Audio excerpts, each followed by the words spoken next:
Struggling to scale your Facebook ads after the recent update? Today, I'll show you exactly how to scale your ads correctly and avoid common mistakes when increasing your budget.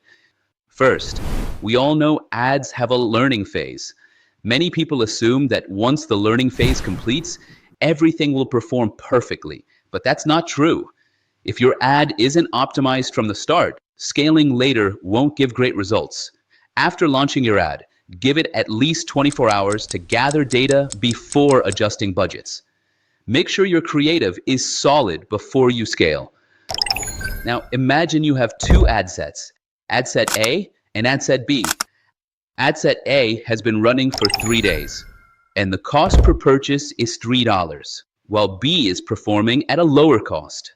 Many marketers make the mistake of turning off the underperforming ad immediately.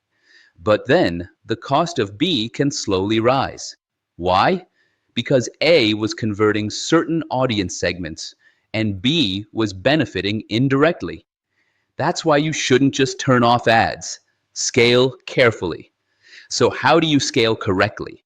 First, keep your existing ad sets running. Second, increase the budget at the campaign level, not individual ad sets. Third, add new creative ads. When new ad sets are added, the campaign budget will allocate to them naturally.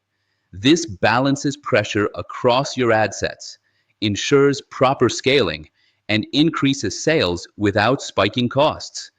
In summary, don't turn off ad sets too quickly. Add new creative ads to the campaign. Increase budget at the campaign level, not individual ads.